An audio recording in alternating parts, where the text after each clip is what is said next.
Bueno, le damos la bienvenida a todas y todos, estudiantes, el doctorado interinstitucional en psicología, también comunidad de ICIDEM, que tenemos, bueno, ya en la segunda sesión que realizamos en este sentido, y pues les agradecemos muchísimo la participación. En esta ocasión, bueno, el seminario le tocó la organización a la doctora Ana María y a la doctora Lucia, a quienes agradecemos muchísimo. Todos los demás fungimos como apoyo para la divulgación, difusión y participación en este evento.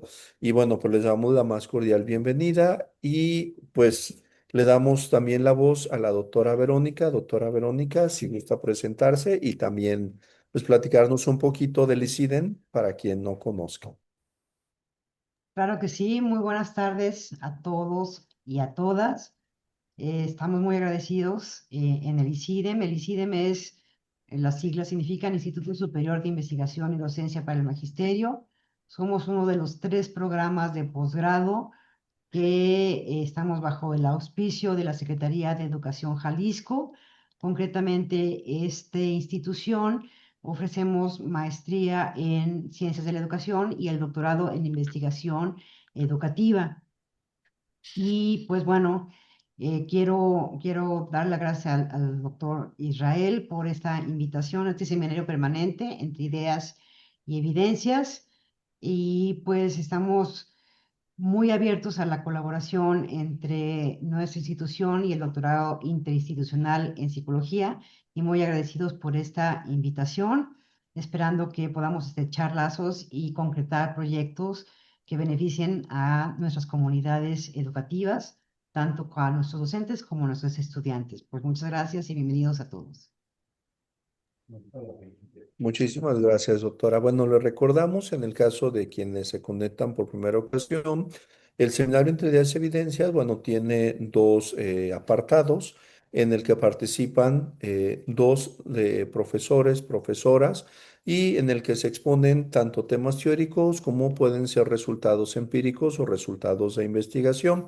En esta ocasión, la conducción y presentación nos va a hacer favor la doctora Lucy y también nos va a hacer el favor el doctor Orión Arturo Flores de ICIDEM, quienes nos estarán haciendo la introducción por parte de cada una de las ponentes.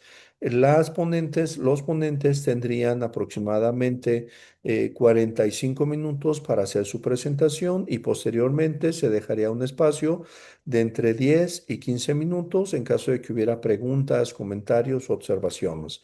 Se pueden hacer los comentarios a través del chat o se pueden también hacer los comentarios levantando la manita virtual para que pudiéramos darle la voz, ¿verdad? Bueno, pues sin más preámbulo, pues doctora Lucy, le dejo la voz y les agradecemos nuevamente a todas y todos el apoyo. ¿Sale adelante, doctora Lucy?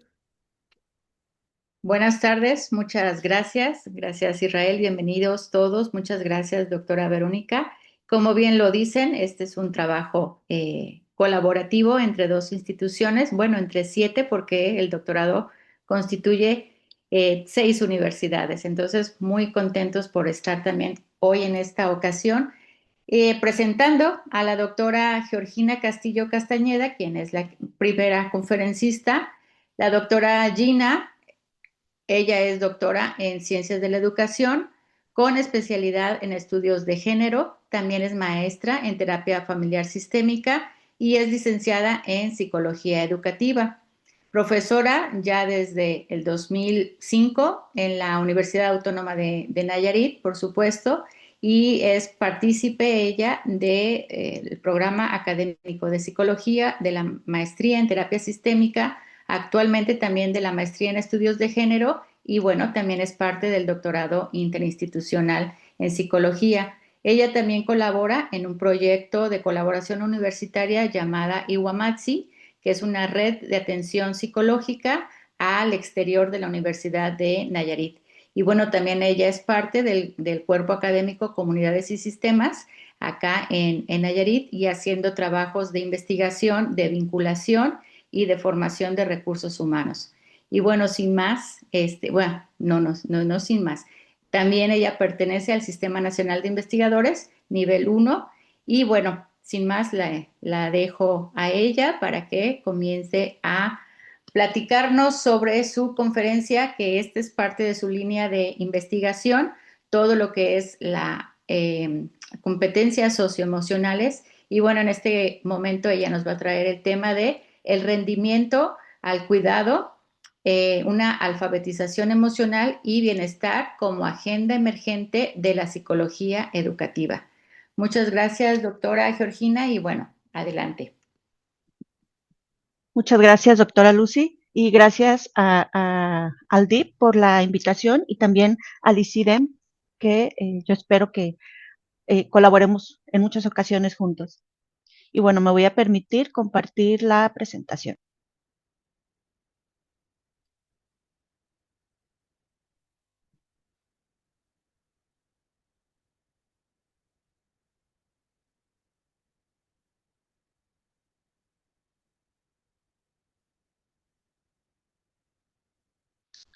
Muy bien, creo que ya todos pueden visualizarla, ¿verdad?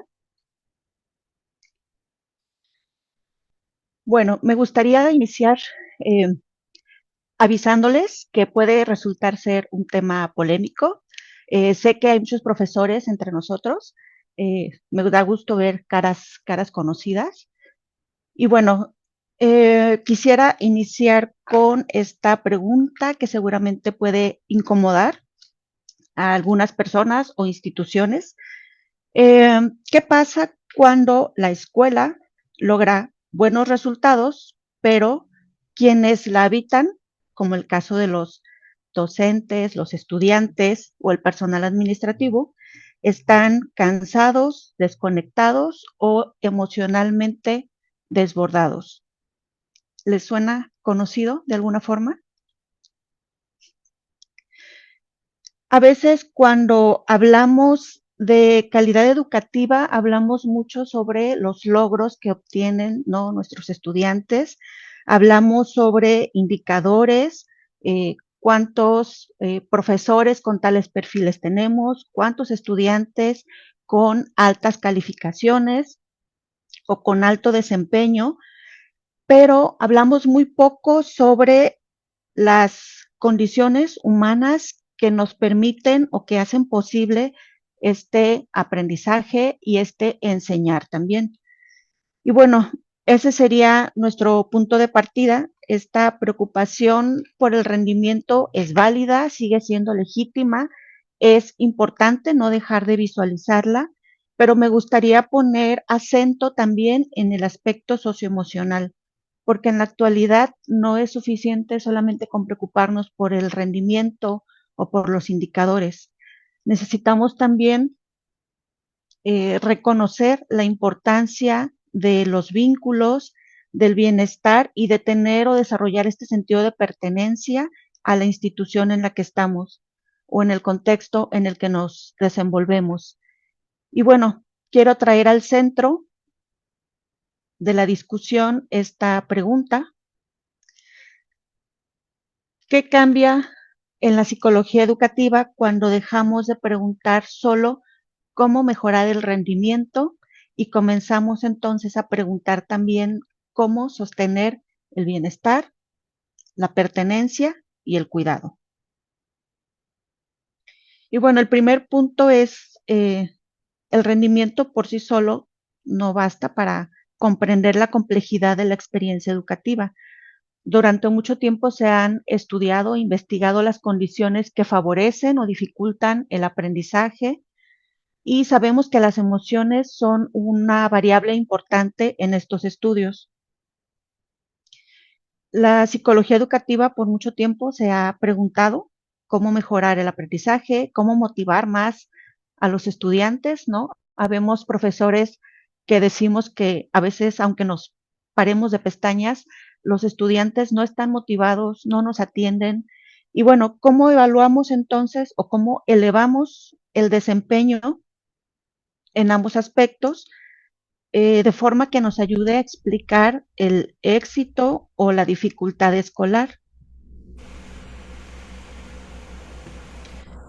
Esta tradición de la psicología educativa centrada en el desempeño o en el rendimiento ha sido muy importante porque nos ha ayudado a desarrollar estrategias, a adquirir herramientas para el desarrollo de contenidos, pero actualmente las instituciones estamos sometidas y atravesadas por un desgaste emocional, de incertidumbre cada vez mayor, de cierta fragilidad en los vínculos que establecemos con las personas, las presiones institucionales por dar o desempeñarnos cada vez más y mejor, y además acentuado por desigualdades que persisten aun cuando tratamos de disminuirlas o de minimizarlas en la mayoría de lo posible. Y bueno, dicho de otra forma, sabemos que un estudiante no solamente aprende con su capacidad, con su esfuerzo y con su buena voluntad, también aprende de determinadas o teniendo determinadas condiciones humanas, ¿sí? Entonces, si un docente enseña, lo hace no solamente dominando su contenido disciplinar, también enseñamos desde un estado emocional, desde un vínculo con nuestro grupo. Es decir, a veces, aunque queramos dejar las emociones negativas o el sentirnos de forma negativa o desfavorable fuera del aula, a veces entramos con todas esas emociones al aula y eso impacta la forma en la que nos relacionamos con nuestros estudiantes. Incluso ellos también traen su historia, sus emociones adentro del aula. Entonces, ¿cómo desde los márgenes o desde la falta de estos márgenes podemos nosotros sostener el aprendizaje y la enseñanza? Y bueno, como un ejemplo, podríamos imaginar a una profesora o profesor que prepara sus clases. Imagínense que son ustedes. Llena reportes que nos piden cada vez en mayor cantidad. Atiende mensajes fuera de horarios de parte de los directivos, de los estudiantes, resuelve conflictos de sus grupos y además tiene que contener situaciones emocionales de los propios estudiantes relacionados con sus vidas personales o relacionales. Si aquí solamente nos preguntáramos por el desempeño del estudiante, estaríamos viendo solo una parte pequeña de la escena completa, ¿sí? Pero no estamos percibiendo el resto de elementos que nos ayudan a complejizar esta realidad. Y bueno, por el otro lado, pensemos en el alumno que seguramente todos los que han dado clase en algún momento han tenido. Este alumno que a veces no entrega tareas, que llega tarde, que nos pone muy poca atención en el aula, desde una lógica centrada solamente en el rendimiento, pues podríamos categorizar a este estudiante como irresponsable o poco comprometido o tal vez desmotivado. Pero si ampliáramos la pregunta, quizá podríamos ver más elementos en este mapa, como el cansancio, en ambos casos, tanto del estudiante como del profesor, ansiedad, a lo mejor un duelo reciente, problemas familiares, la sensación de no pertenecer a determinado contexto o no terminar de encajar, o simplemente su trayectoria escolar está siendo sostenida con mucho más esfuerzo, muchas veces invisibilizado, y a veces la institución no alcanza a visualizar ese esfuerzo, no lo logra reconocer. Entonces, sabemos o si ampliamos este mapa, no solamente son las condiciones que afectan el rendimiento, sino todas las condiciones socioemocionales que rodean a este estudiante. Y bueno, voy a ser reiterativa en esto, no se trata de mirar solamente el logro o la productividad y el desempeño, sino también voltear la mirada hacia esas condiciones relacionales asociadas al aprendizaje, a tener este sentido de pertenencia, al bienestar estudiantil, pero también al bienestar docente. Y bueno, hay costos emocionales de la escolaridad y condiciones que nos permiten permanecer, participar o incluso abandonar estos contextos. Y bueno, la psicología educativa ya no se puede limitar solamente a preguntarse cómo mejoramos los resultados, ¿no? También tenemos que ampliar la pregunta a qué condiciones hacen posible sostener estas trayectorias. Y bueno, eso no va a significar bajarle la calidad o la exigencia al rendimiento, sino más bien ampliar la visión de los elementos que influyen a este rendimiento.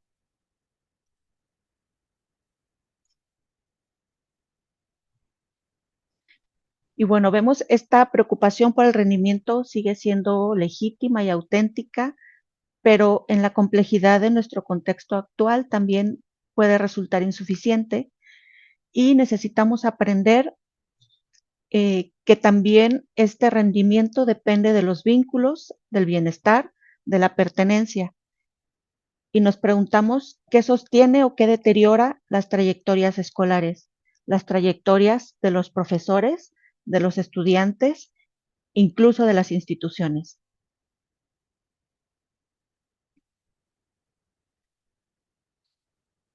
Y bueno, aquí la complejidad de este escenario educativo actualmente está complementada de este desgaste emocional. Tenemos incertidumbre, que pareciera que es el común y que todo el tiempo estamos en incertidumbre. Hay fragilidad en los vínculos, presiones institucionales e incluso las propias instituciones están siendo presionadas y desigualdades persistentes. Y bueno, sabemos que 1 de cada 7 adolescentes entre 10 y 19 años vive con un trastorno mental, de acuerdo a estudios de la OMS. Y por parte de los profesores, el 19%, de acuerdo con un estudio de Talis y la OCDE, el 19% reporta estrés alto y el 10% dice que su trabajo afecta mucho su salud mental. ¿Ustedes corroboran estos datos?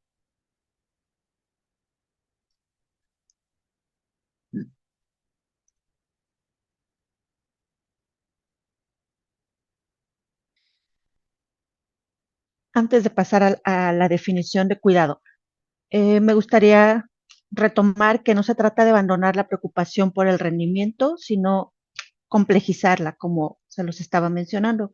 Y si vamos a hablar, en este caso, de cuidado y de alfabetización emocional, necesitamos hacerlo también con la claridad conceptual y por eso retomo este concepto de qué es el cuidado como un principio ético, pedagógico e institucional que nos ayuda a orientar estas prácticas, vínculos y decisiones que nos permitan sostener la dignidad, el reconocimiento, la pertenencia y las condiciones de aprendizaje.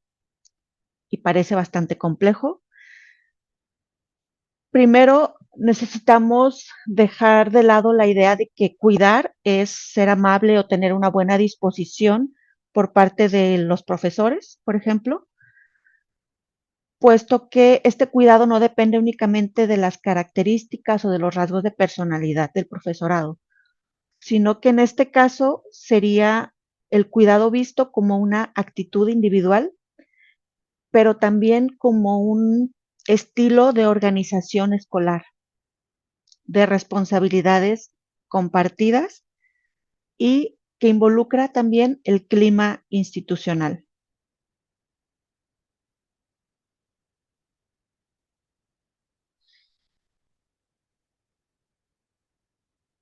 Y bueno, volvemos a que no se trata de abandonar esta preocupación que ha sido un tema permanente para la psicología educativa en cuanto al aprendizaje o al rendimiento, sino comprender mejor qué condiciones la sostienen o la hacen posible.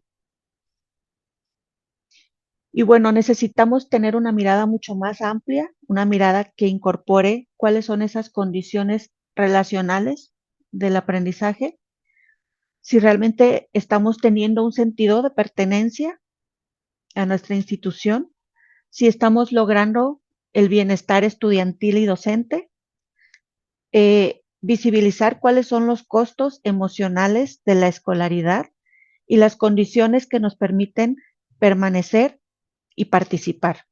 Y entonces aprender no depende solamente del desempeño, sino de las condiciones que sostienen estas trayectorias.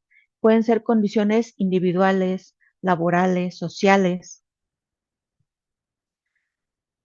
Y bueno, educar emocionalmente no es solamente o no se limita a controlar las emociones que para muchos pudieran ser incómodas. Y varios teóricos, Rafael Vizquerra, por ejemplo, habla de que esta alfabetización emocional implica que reconocemos qué estamos sintiendo, en qué momento lo estamos sintiendo, podemos nombrarlo, comprender, expresar y además tramitar o gestionar las emociones en un contexto dado. Y esto se lee muy fácil, pero cuesta y cuesta bastante porque no estamos acostumbrados a hacerlo, no tenemos un sistema que en la actualidad ya se ha incorporado, ¿no? Esta educación socioemocional dentro de los niveles básicos, pero aún así, todo esto supone un lenguaje emocional que apenas estamos comenzando a conocer, implica empatía, autorreflexión y la capacidad de agencia.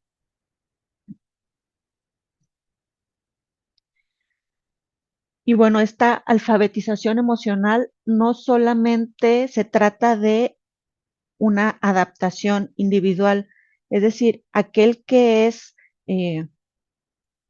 hábil emocionalmente o socioemocionalmente no significa que logra adaptarse de manera individual a las condiciones, sino que tiene que ser un problema o un tema estructural, un tema colaborativo, no en lo individual.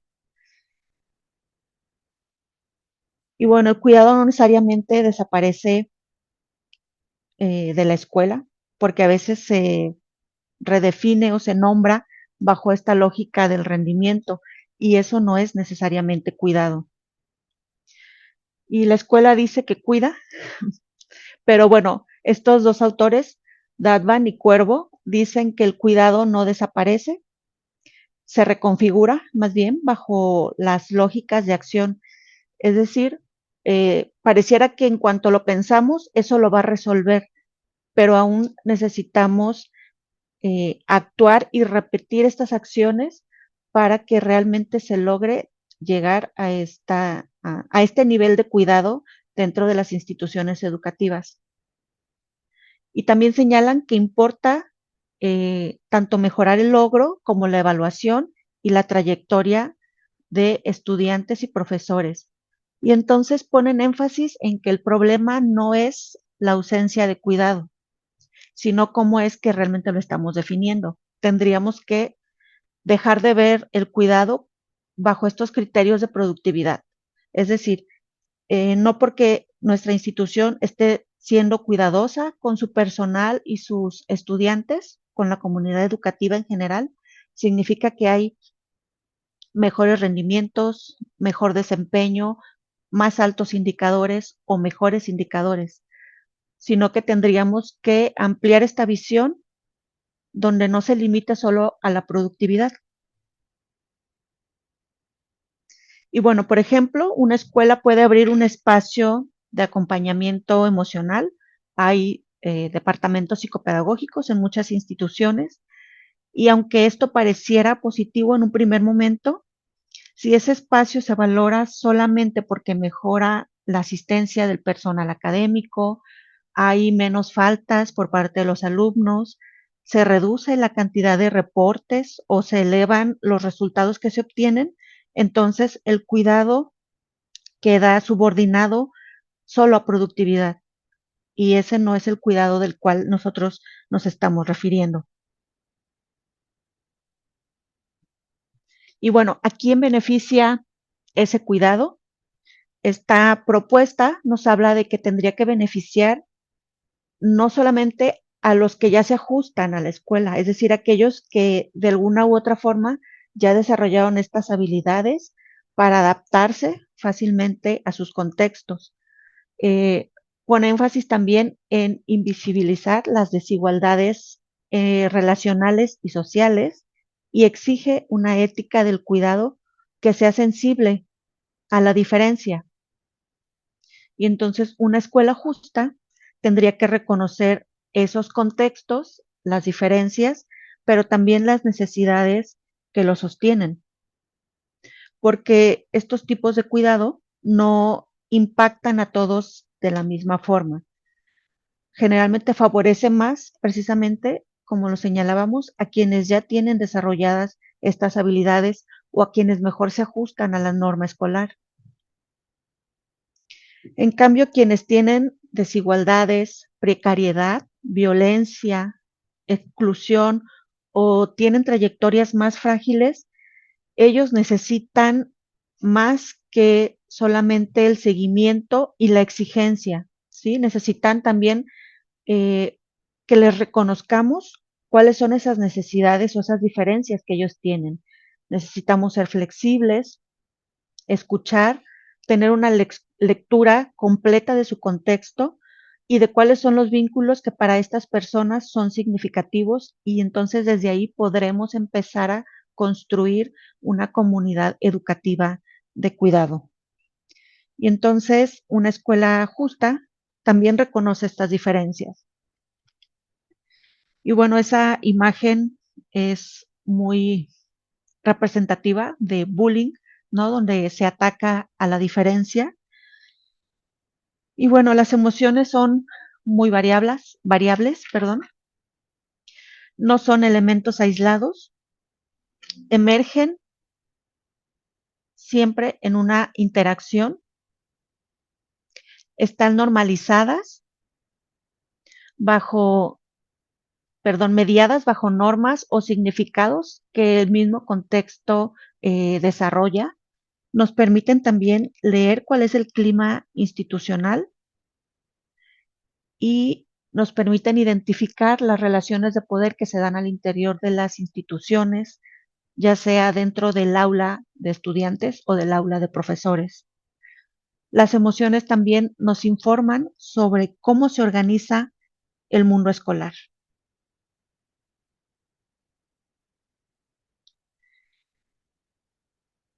Y bueno, en este caso el bienestar no es solamente un extra, sino una condición pedagógica.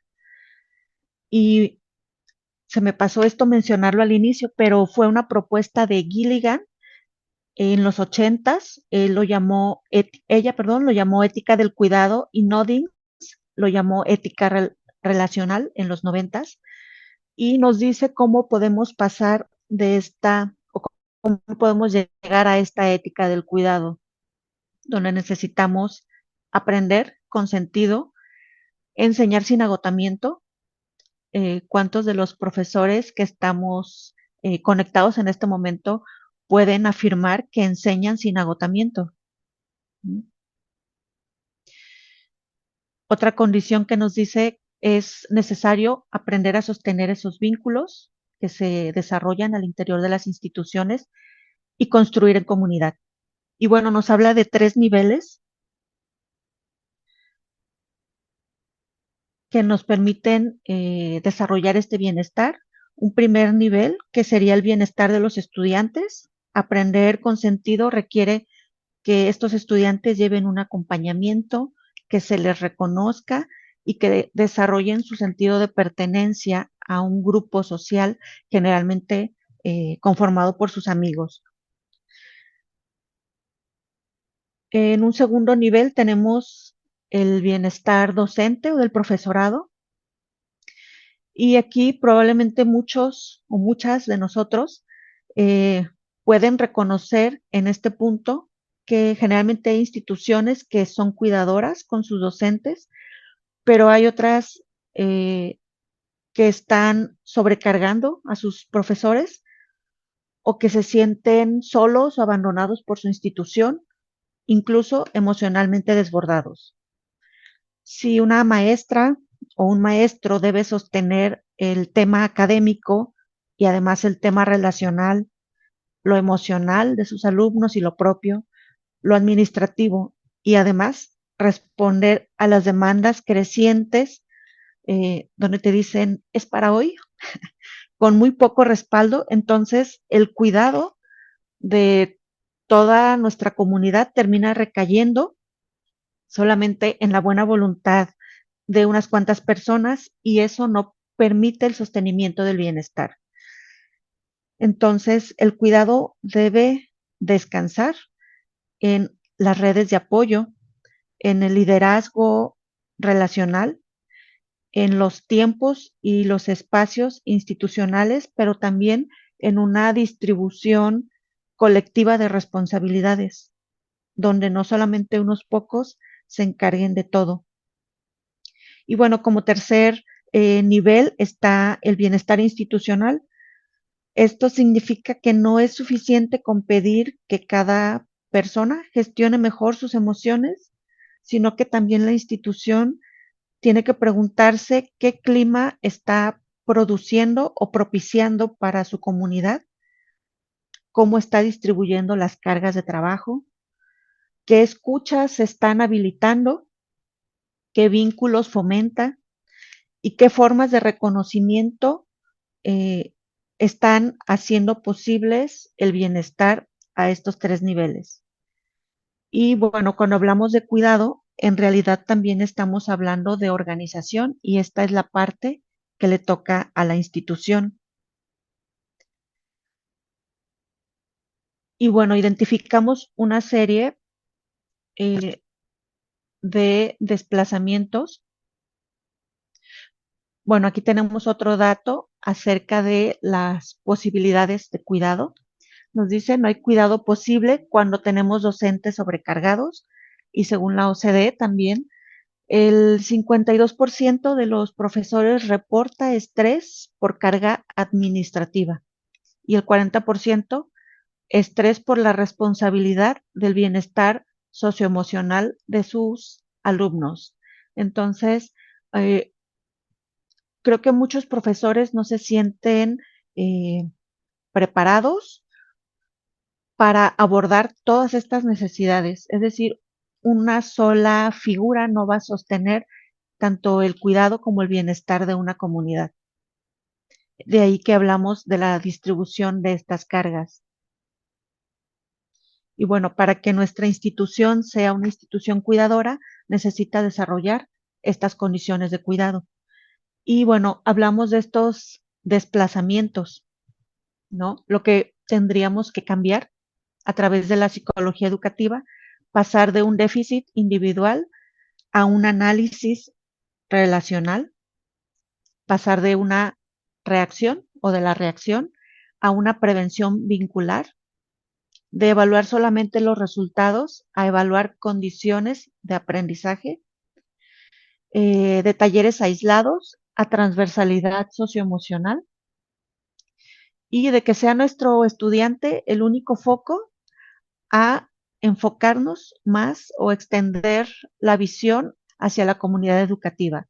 Esto es, no solamente el estudiante, también profesores, administrativos, personal directivo, instituciones en general.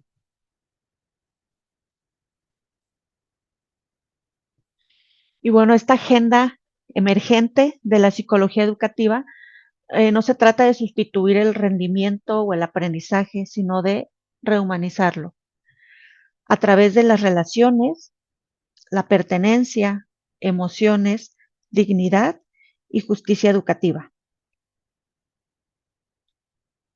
Entonces, aprender también implica habitar una institución sosteniendo vínculos, sentirse reconocido, atravesar emociones, pero también sentirse acompañado en estas emociones, cargar las desigualdades y encontrar espacios de apoyo.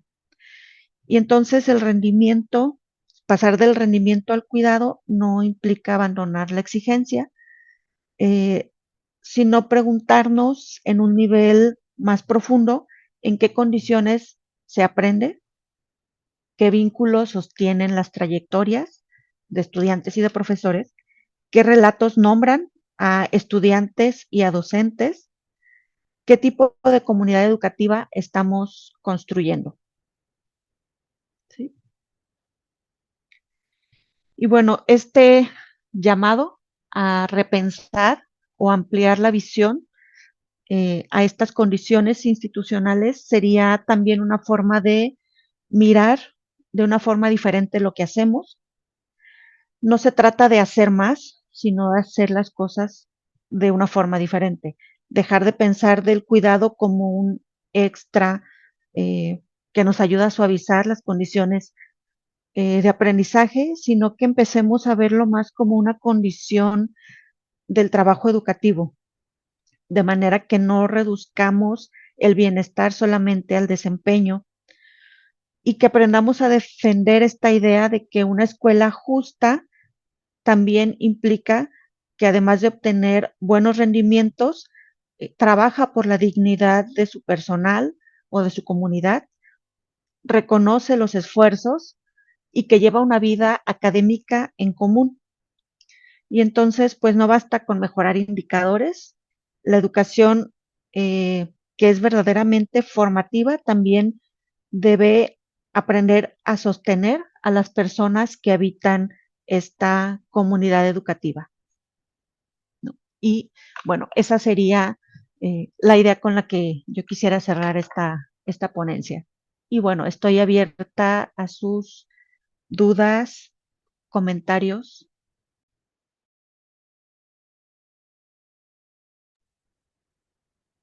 Muy bien, muchas gracias. Bueno, voy a leer un comentario. Eh, Aquí lo puso Lucy Casillas, mi tocaya.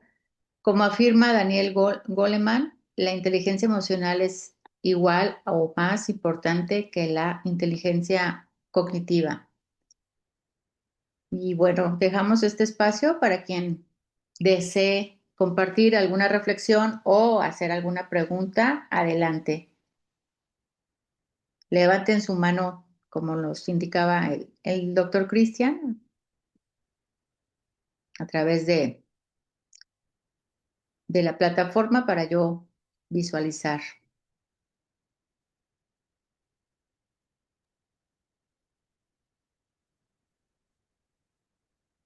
Sí, adelante, doctor Orión, Arturo. Gracias, buenas tardes.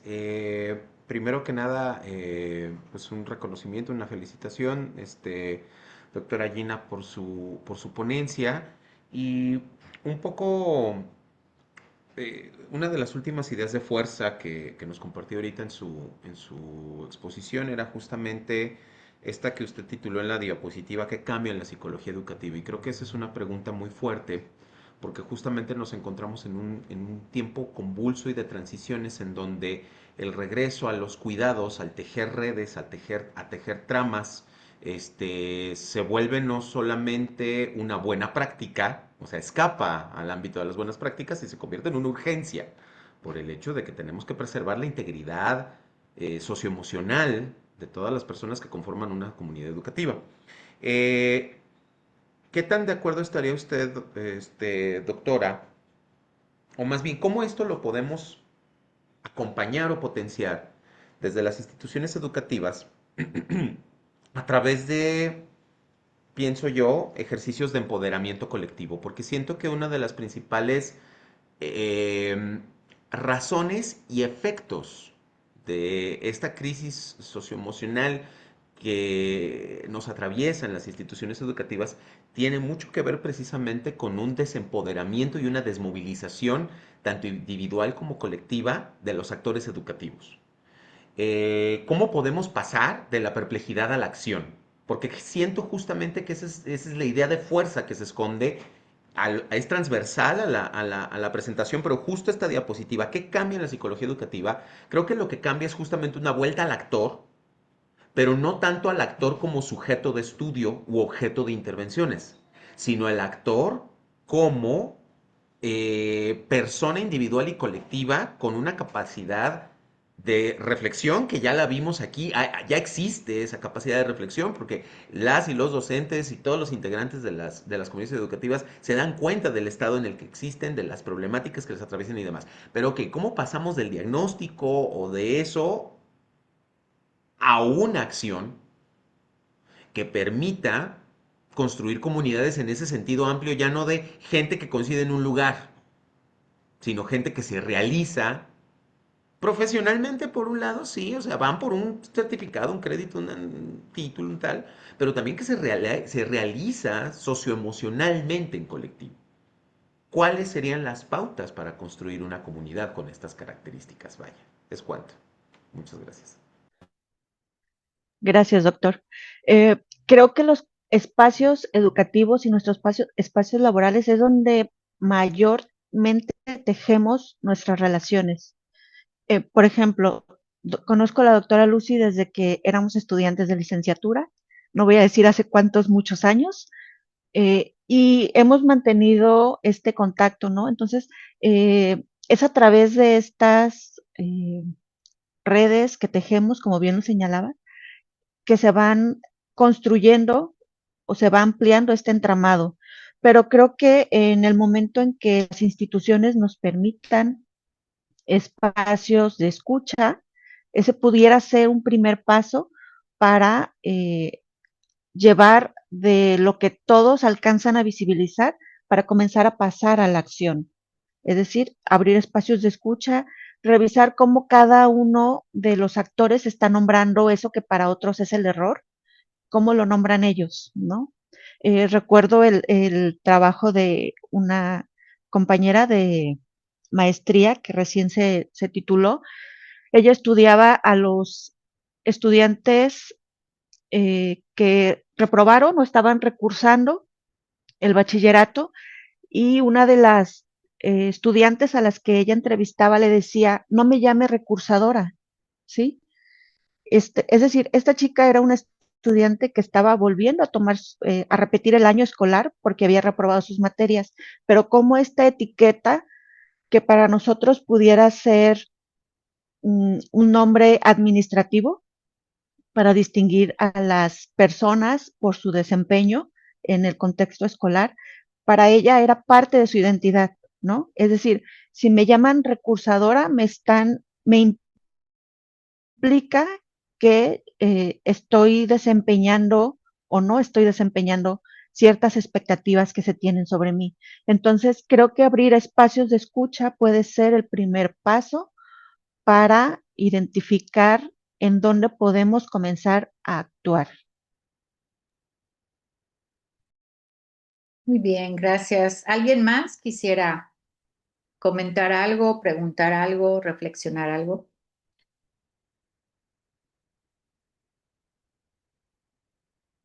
Porque si no, yo también quisiera decir algo. Bueno, me voy a permitir decirlo. Sí, yo coincido también con el doctor Orión y creo que en parte se vincula a lo que yo tenía contemplado comentar, que bueno, en el marco de sí, de todas estas cuestiones emergentes y necesidades que conlleva esta formación y que incluso la política nacional ya lo tiene marcado, la educación socioemocional. Bueno, también yo me preguntaba si en nuestros espacios de comunidades educativas, el nivel en el que ustedes trabajen y se relacionen, me preguntaba yo si tiene lugar la rabia, la indignación o la tristeza, hablándolo estas emociones desde el ámbito de lo político, ¿no? Si realmente una verdadera alfabetización en este contexto no debería, espero que no sea, ese es el propósito, que no se busque esta llamada felicidad o estas optimismos frágiles y a lo mejor hasta endebles, superficiales, perdón, disciplinarmente hablando, sino que realmente se esté abogando o que se esté enfocando estas estrategias a la capacidad de los estudiantes para situar, ¿sí? Encarnar, por así decirlo, sus afectos en este, como lo decía el doctor Orión, en este entramado social y comunitario. Y ahí sí yo hago una reflexión desde la psicología, en un posicionamiento ahora sí de autocrítica, ¿sí? Reconocer que el malestar muchas veces no es que sea, como lo dice la doctora Gina, no es un déficit individual, sino que en realidad es una respuesta lógica a las condiciones de vida precarizadas, ¿no? Y definitivamente, pues que sí, no caigamos en aras de esta alfabetización socioemocional, caer en estas trampas de la psicologización, por así decirlo, del cuidado y empezar a situar y tratar de reparar a sujetos cuando en realidad esas incomodidades que desde el léxico de la psicología se puede llamar ansiedad, estrés o depresión, no son más que una forma de comunicar el malestar con esa estructura, ¿no? Con esa estructura que está allí sin verla, sin palparla, pero que ahí está molestando y haciendo que estas molestias, eh, si caemos en estas trampas, las etiquetemos y tratemos de reparar para volver a poner, por así decirlo, en circulación a las personas, ¿no? Y que en realidad estas malestares, estas incomodidades deberían de darnos pauta para subvertir, ¿no? Y que era algo parecido a lo que decía el doctor Orión, de buscar esa emancipación y de buscar esa forma de enfrentar este tipo de situaciones que nos provocan esa incomodidad, dejándolas de llamar pues con estas etiquetas, ¿no? Que dentro de la psicología son muy solicitadas para ser nombradas, ¿no? Entonces, no sé, también eso me llevaba a pensar esto. eh, Desde una postura más crítica incluso a nuestra propia disciplina, la psicología. Bueno, no sé si con eso quisieras decir algo más, Gina, y dar paso a la siguiente conferencia y que el doctor Orión será el encargado. Ah, miren, aquí levantó la Sí. mano. Si me permites, me gustaría retomar la idea que señalabas, en donde no se trata de amaestrar las emociones incómodas o que a otros incomodan, ¿no? Se trata de em, visibilizarlas y de validarlas en un contexto determinado, porque es el propio contexto el que nos está llevando a estas formas de resistencia o de rebeldía a través de mostrar estas etiquetas psicologizadas, ¿no? Ansiedad, como una forma, puede ser una forma de que se está resistiendo a las situaciones que se están presentando en el contexto inmediato de las personas, entonces, tanto de estudiantes como de profesores. Entonces, yo diría, validar esas emociones, no amaestrarlas, ¿no? Para controlarlas y obtener buenos desempeños. Sí, adelante, Jorge. ¿Qué tal? Buenas tardes. Gracias. Espero que se escuche bien mi micrófono. Sí, Quiero perfecto. agradecer a la doctora Gina, me encantó su presentación. Yo realmente no trabajo en contextos educativos, estoy un poquito familiarizado, pero ubiqué cosas que a lo mejor vale la pena traer como para conversar sobre ello, ¿no? Eh, el asunto del rendimiento a mí me parece crucial porque está dando un viraje que va de la autoexplotación, donde el estudiante se tiene que explotar a sí mismo para rendir, sacar números, calificaciones y demás. Se está dando un viraje del rendimiento a la posibilidad de un lazo social, digamos, muy particular con el docente, ¿no? Entonces, eso me pareció interesante como practicante yo del psicoanálisis lacaniano. Se escucha mucho esto de sostener la escucha en el consultorio, ¿no? Sostener el deseo, sostener la subjetividad, si se quiere ver así. Y encuentro un paralelismo que me pareció curioso, interesante, o incluso fundamental, ¿no?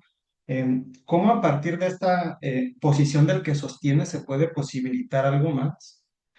Y cómo a partir de esta posición de sostén a lo mejor se puede repensar la parte del cuidado. Eh, Eso lo estaba pensando, no sé si fue intencional de su parte, o a lo mejor casualidad, pero el problema con el poder y el problema con el cuidado de sí se me hace muy Foucaultiano. Y pienso en ese sentido que retomar a Foucault para pensar este paralelismo en el sentido de un lazo social, ¿no? Si bien este psicoanálisis lacaniano inaugura cuatro formas de lazo, estaba pensando yo cómo podría ser el, el, el lazo con los alumnos, pero un lazo que no esté como trazado con las vicisitudes universitarias o las vicisitudes del amo, sino un poquito atravesado por lo que es este lazo analítico, ¿no?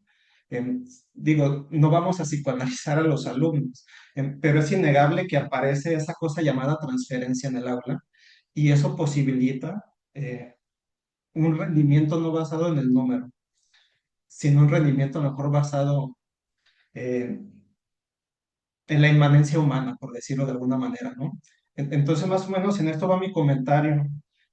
No es una pregunta como tal, sino es como una reflexión que me deje, se las quise compartir para ver si podemos, ya sea hablar de eso, preguntarnos más cosas, o no sé. Y ya, muchas gracias. Gracias, gracias, Jorge. Muy, muy interesante. Sí, o sea, aquí podemos amanecernos hablando y bueno, esto es una probada para más cosas que pudieran surgir de esta colaboración que estamos teniendo entre el doctorado y el instituto. Entonces, bueno, ahora sí que la conversación continúa. Y bueno, sin más, agradecemos la participación de la doctora Georgina y damos paso a la siguiente conferencia que también es bastante, bastante interesante y concatenada. Entonces, pues adelante, doctor Orión, con la presentación de la doctora Lourdes. Con mucho gusto, muchísimas gracias. Les saludo a todas y a todos esta tarde a nombre de la doctora Verónica Pérez Serrano Flores y de todos quienes hacemos parte del Instituto Superior de Investigación y Docencia para el Magisterio, que nos unimos a este seminario permanente del doctorado interinstitucional en psicología como parte de la feliz comunidad que queremos construir a partir del conocimiento para la construcción de mejores comunidades para el desarrollo socioemocional en educación, entre muchas otras cosas, ¿no? Y es para mí un gusto presentar a ustedes a la doctora Lulú, a la doctora María de Lourdes Vargas Garduño, nuestra siguiente ponente. Ella es doctora en Ciencias Sociales con especialidad en Psicología Social por la Universidad Autónoma Metropolitana en la Ciudad de México. Es maestra en Filosofía de la Cultura y licenciada en Español, en Filosofía y en Psicología. Actualmente pertenece al Sistema Nacional de Investigadores e Investigadoras nivel 1 de la Secretaría de Ciencia, Innovación, Humanidades y Tecnología del Gobierno de México. Es profesora e investigadora de tiempo completo de la Facultad de Psicología de la Universidad Nicolaita, de la Universidad Michoacana de San Nicolás Hidalgo, en donde es coordinadora del Cuerpo Académico Consolidado, Educación, Cultura y Procesos de Aprendizaje. Asimismo, es integrante titular del Consejo Mexicano de Investigación Educativa, el COMIE. Ha publicado diversos artículos, capítulos de libro y libros y coordinado proyectos de investigación financiados tanto por el extinto CONACYT como por la Coordinación General de Educación Intercultural y Bilingüe de la Secretaría de Educación Pública del Gobierno de México, así como por otros organismos públicos e instituciones de educación superior. Hasta la fecha, la doctora Vargas Garduño ha dirigido más de 50 tesis defendidas en distintos niveles educativos, ha coordinado actualizaciones curriculares, rediseños y planes de estudio de nueva creación en nivel superior. Y actualmente ella desarrolla ahí en la Nicolaita las líneas de investigación, interculturalidad, educación inclusiva, formación docente y diseño curricular. Sin más preámbulos, pues me da mucho gusto presentarles a la doctora María de Lourdes Vargas Garduño, entonces con su ponencia titulada El cuidado como horizonte de la intervención psicológica en niñas, niños y adolescentes. Adelante, doctora, sea bienvenida. Muchas gracias, doctor Orión. Un gusto tener esta interacción con el instituto y yo creo que es justamente una de las opciones que necesitamos trabajar con mayor intensidad en esta colaboración interinstitucional. Un gusto también verles y encontrarnos con algunas y algunos colegas del DIP y con estudiantado también del DIP.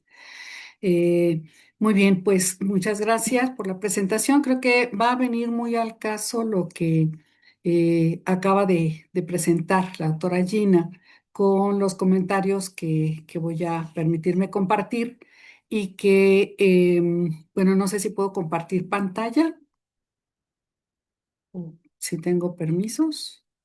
Sí, doctora, adelante. Sí. Ujú. Ujú. Ujú. Bueno, me permití hacer un ajuste al título ahora que estuve escuchando a la doctora Gina, con la idea de que esta charla sea una invitación, sobre todo, sí vamos a compartir algunas experiencias, pero sobre todo que sea una invitación a una co-construcción de estrategias para el cuidado. Yo creo que los discursos teóricos son muy necesarios porque nos dan el fundamento, pero nuestro riesgo como académicos y académicas es quedarnos en esa parte teórica.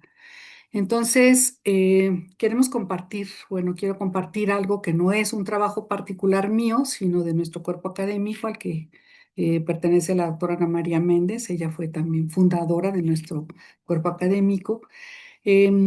Entonces, queremos compartir un poquito, quiero compartir a nombre de todo mi equipo estas experiencias que hemos tenido sobre el cuidado y a partir de allí ir pensando y de una vez se lo voy comentando porque pues al mismo tiempo que estaré atenta a sus preguntas, yo también les voy a dejar la pregunta. ¿Qué se les ocurre que podamos hacer en nuestro contexto, en el aquí y ahora? Váyanla pensando. Entonces, bueno, aquí tenemos entonces un contexto general que ya presentó muy claramente la doctora Gina acerca de violencia que se vive en muchos niveles, macroviolencias, violencias estructurales y microviolencias, que a veces no nos damos cuenta que lo son. Y esto afecta desde las niñeces, desde el preescolar hasta los posgrados, hasta el doctorado y los postdoctorados, ¿no? Estamos en una competencia tremenda y aunque políticamente la Secretaría de Educación está promoviendo el que pues nadie repruebe y pues tú pásalos, no pasa nada, no puedes reprobar a nadie, esto no quita que se vivan contextos de violencia. O sea, ahí si bien por una parte en los niveles superiores y quizás desde media superior, pero incluso hasta ese nivel abarca esa política de no repruebes a nadie. Entonces, hay esa tensión entre los niveles básicos, que es en donde se van formando las niñeces, las personas que van a llegar quizás a un doctorado y un postdoctorado, y cuál es su lógica de vida, ¿no? Con respecto de cómo viven estos diversos tipos y niveles de violencias, y que a veces, como muy bien lo decían hace un momento, también nos autoviolentamos en una sobreexigencia y esto se normaliza en todos los ámbitos, en el ámbito laboral, aun cuando no se trabaje con el área educativa, de todas maneras en donde nos desempeñamos, vivimos y de repente nos sobreexigimos cosas con afanes, sobre todo en este ámbito académico, con afanes como mm, pues de la meritocracia de que lamentablemente, pues para poder pertenecer al Sistema Nacional de Investigadores, tener derecho a ciertas ventajas, pues nos esforzamos para lograrlo. Lo mismo, para tener un mejor puesto en las áreas educativas, sobre todo, pues nos esforzamos para ir promoviéndonos y logrando mejoría. Entonces, en todos los niveles necesitamos pensar colectivamente cómo podemos hacer una intervención o diversos tipos de intervenciones, cómo pensar las intervenciones con un enfoque de derechos, pero al mismo tiempo de cuidado, porque de repente también ese cuidado, pues muchas veces se traduce, o una forma malentendida del cuidado, se traduce en incompetencia, que también es otro problema. O sea, que nada más unas personas trabajan, se les sobrecarga porque funcionan, y otras, pues no se les dan ninguna encomienda porque lo hace mal, lo hace a destiempo o no lo hace con el nivel mínimo que se necesita para poder lograr un proceso en el que muchas veces trabajamos de manera sistémica. Hemos trabajado este tema del cuidado a partir, sobre todo, de manera enfática, de un proyecto de investigación que tuvimos la oportunidad de realizar con la Universidad Autónoma de Querétaro, dos equipos de trabajo, también el Tecnológico de Querétaro. Eh, de igual manera participó un equipo, un cuerpo académico de la, de la Benemérita Normal de San Luis Potosí, que también ese es otro logro, el empezar a vincularnos también con las escuelas normales como instituciones universitarias, nosotros y las normales, pues para trabajar en colaboración, y con dos cuerpos académicos de Hidalgo. Entonces, trabajamos un proyecto centrado en la cuidadanía, que pues en general es un concepto pues que no es tan difundido, tan conocido, pero que empieza a tomar fuerza, en donde la ciudadanía se va a transformar en cuidadanía, en un proceso de cuidado en todos los niveles, de un autocuidado, de un cuidado hacia los demás y hacia mi entorno, que esta parte pues ha sido también muy descuidada, valga la redundancia de la terminología, y en todos los contextos se habla de ecología, se enseñan prácticas de cuidado ecológico a las niñeces y a las adolescencias, pero no terminamos de ver claro que eso pase de allí y que se traduzca en un proceso realmente de cuidado del entorno de manera sistemática y colaborativa entre todas las personas que compartimos un mismo espacio. Y lo vemos pues en todo. Entonces, esto implica pensar el cuidado como una práctica social colectiva que va dirigida a diversos ámbitos, que requiere de la solidaridad, de redes comunitarias, de corresponsabilidad, entre muchas otras cosas. Y entonces, la apuesta fue, y creo que viene muy al caso, el pensar en la pedagogía del cuidado, como todo un proceso de pedagogía del cuidado, que empiece por la propia persona, darme cuenta de qué es lo que necesito cuidar de mí para poder también voltear a ver al otro y comprender qué cuidado requiere y cómo le puedo brindar el cuidado con cosas tan sencillas como por lo menos darme cuenta de que tiene una necesidad. Acá lo vemos en la Facultad de Psicología. De repente tenemos algún estudiante que tiene problemas de audición, pero yo a veces ni siquiera me he dado cuenta que tiene problemas de audición y que es importante que si se le hizo un poco tarde y no logró el espacio de adelante para poder escucharme lo poco que pueda, pues no me importa y yo me ocupo el lugar y pues él que ocupe el que tenga oportunidad de hacer, ¿no? A la hora que llegó, para que no llegue temprano. Entonces, desde esas cosas tan sencillas, desde ver qué sucede con todas las personas que están cerca de nosotros, no vamos a resolver todos sus problemas, pero hay cosas mínimas que pudiéramos empezar a hacer. ¿Qué tanto nuestra educación cotidiana, demos la materia que demos, realmente promueve estas actitudes de cuidado y de autocuidado y de cuidado del otro y cuidado del entorno. La empatía, la escucha y la equidad. Qué tanto las estamos promoviendo? ¿Qué tanto fomentamos espacios de diálogo y coeducación solidaria? Muchos de nuestros estudiantes del doctorado pues también ya han tenido experiencia docente o la están teniendo o aspiran a tenerla. Entonces, esto, ¿qué tanto lo hemos pensado? ¿Qué tanto lo hemos vivido también en nuestra experiencia personal? Y cómo fomentar también la creatividad y la confianza en niños, niñas y adolescentes, pero no solo, sino también en nuestro estudiantado adulto, que muchas veces le toca hacerse cargo de una familia, hacerse cargo de, incluso a veces de los padres, cuando ya están en condiciones de enfermedad o de edad avanzada, y de repente se les complica bastante. Y aparte, hay que responder a las exigencias académicas. Y esto sucede desde la secundaria. Me parece que la pandemia nos motivó muchísimo, nos obligó, podríamos decir, a pensar en este tema del cuidado de una manera más eficaz, porque se dieron situaciones que no habíamos vivido en cuanto al darnos cuenta de qué está pasando, de cómo nos estamos viviendo en la cotidianidad. Y esto nos ha hecho también como despertar a estas necesidades. Un punto que en general eh, me parece muy relevante porque no podemos abarcarlo todo y pensarlo desde el todo, desde, vamos a transformar la Universidad Michoacana.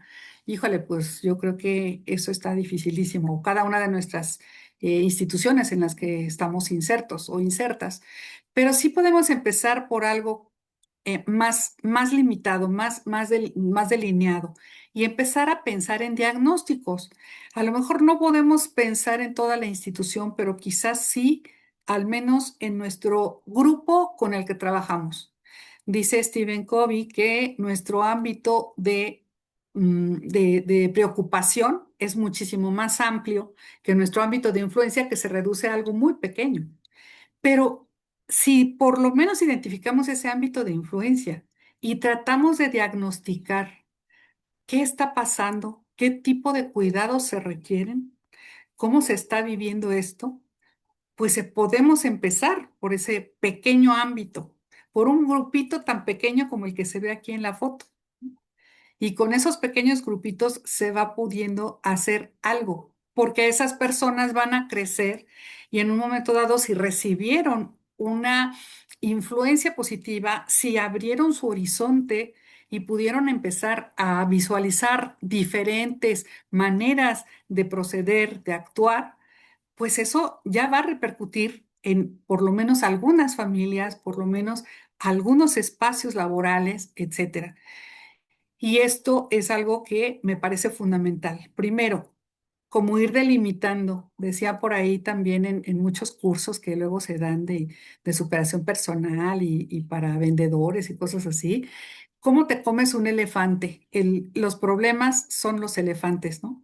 Y entonces, bueno, pues empiezan a decir, si te lo quieres comer entero, pues es imposible.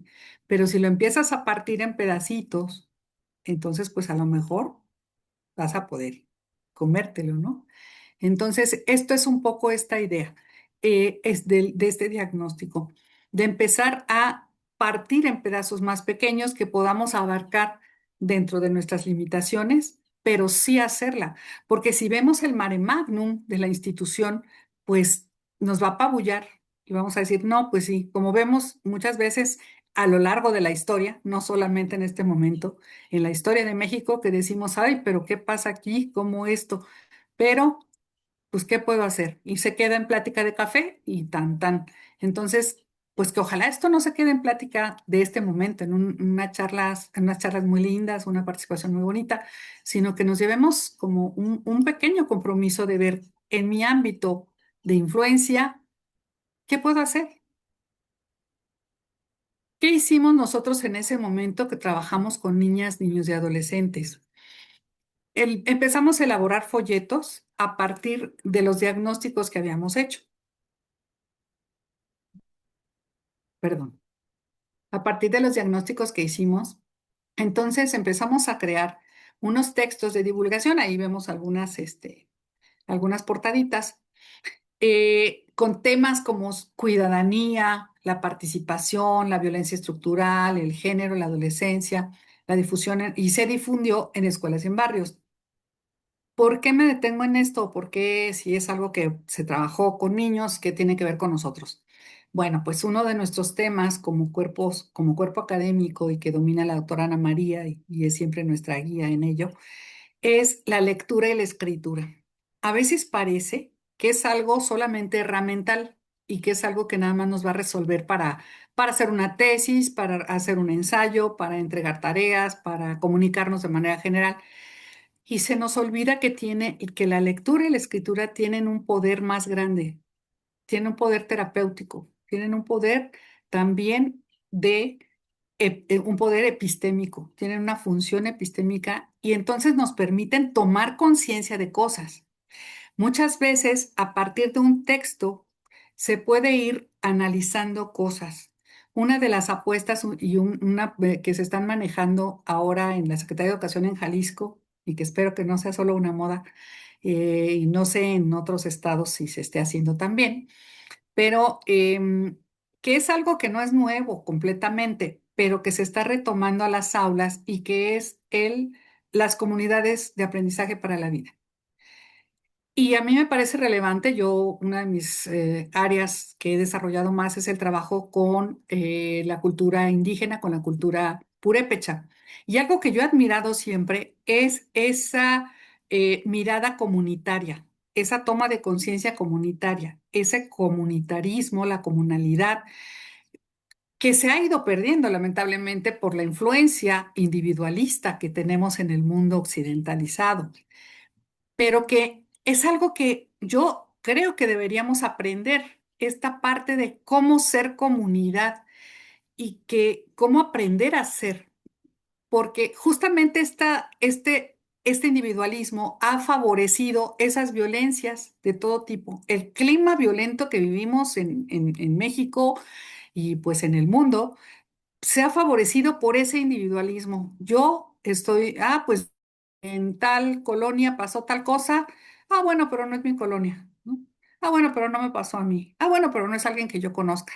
Entonces, nos no, como que nos desligamos de ese contexto de ser comunidad.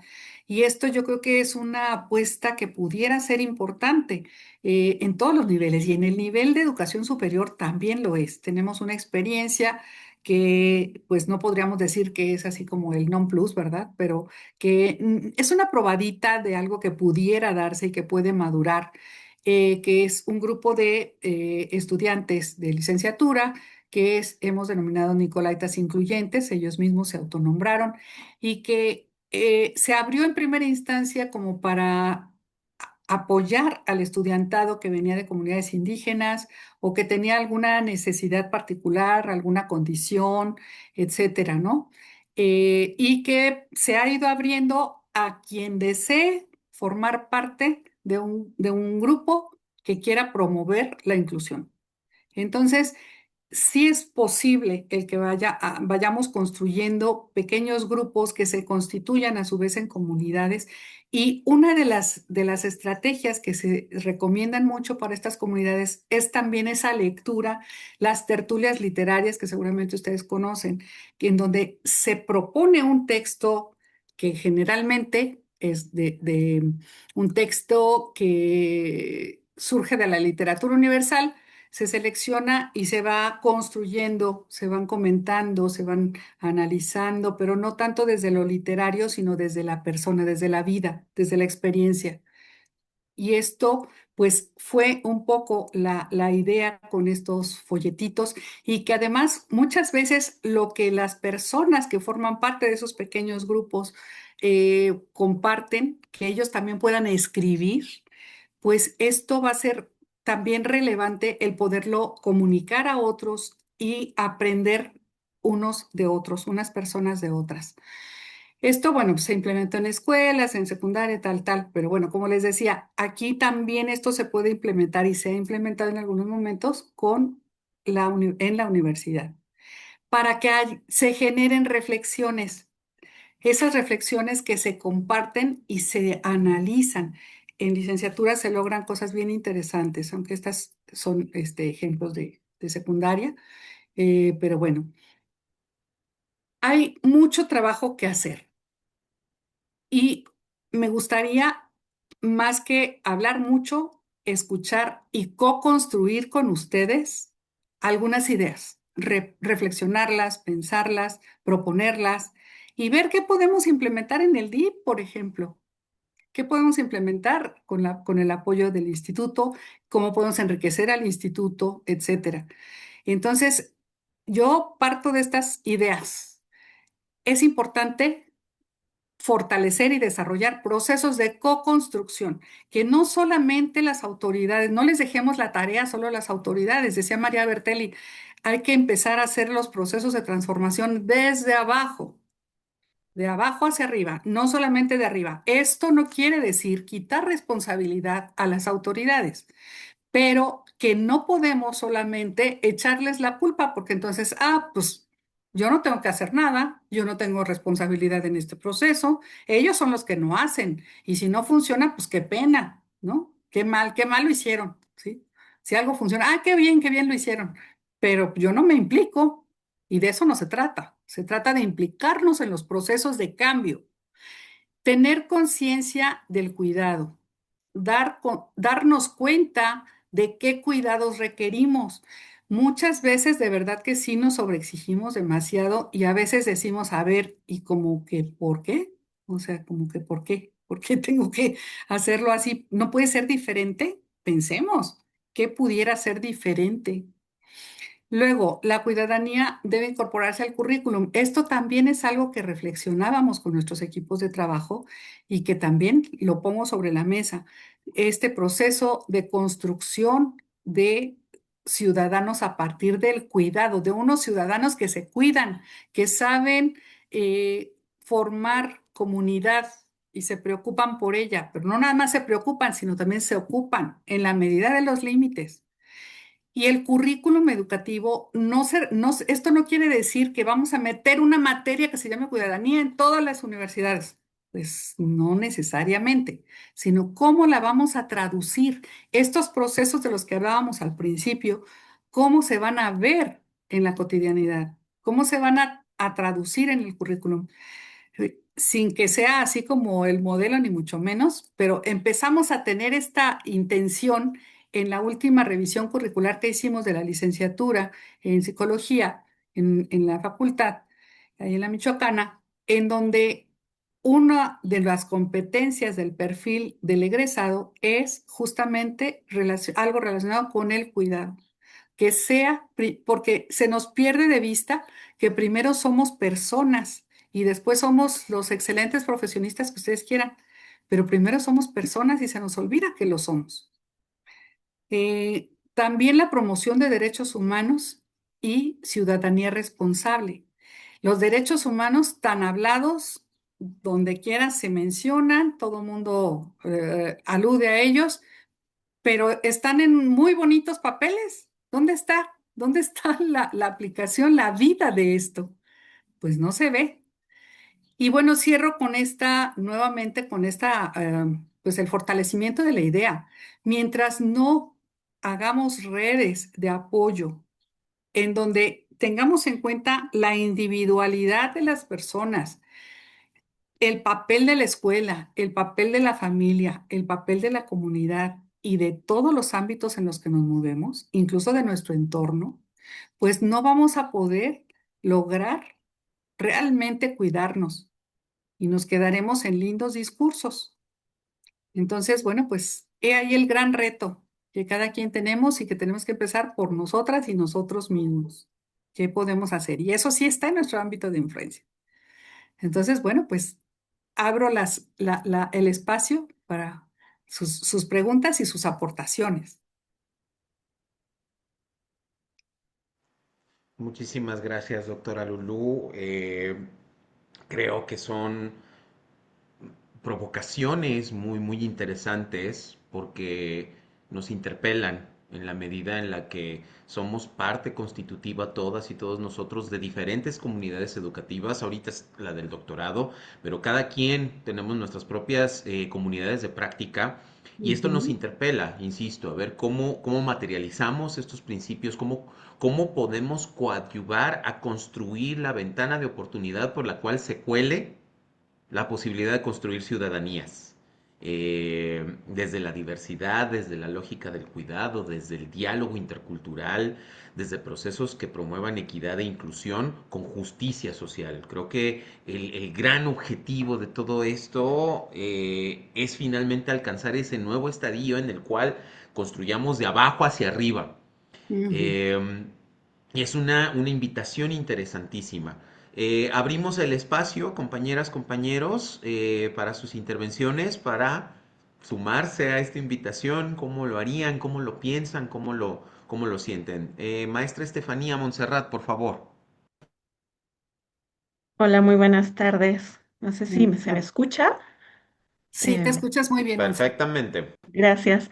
Bueno, un gusto saludarles y nada, escuchando a la doctora Lourdes, me conectó, ¿no? Hay algo que comentó que es el que estamos haciendo. Bueno, yo también hago docencia y me conectó con esta idea de qué estamos haciendo como docentes también con nuestras conductas dentro de clase que puedan facilitar el autocuidado de nosotros como docentes y Ujú. como de los estudiantes mismos, ¿no?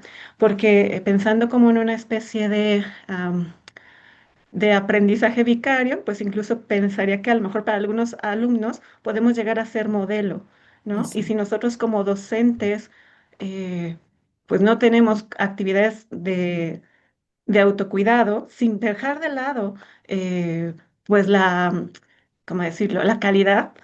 eh, institucional, del trabajo, del quehacer dentro de la disciplina, pues es importante que nosotros empecemos y creo que una responsabilidad, no solo como profesional, incluso como persona, como bien lo comentaba la doctora Lourdes, eh, para poder ir generando algún impacto de- dentro de las aulas mismas, ¿no? Y pensando que de esa manera, pues también podríamos ir generando otro tipo de relación con la experiencia académica. Y nada, Ujú.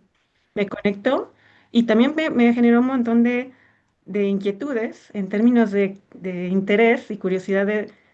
Pienso que requerimos muchos recursos, muchas habilidades en términos de pensar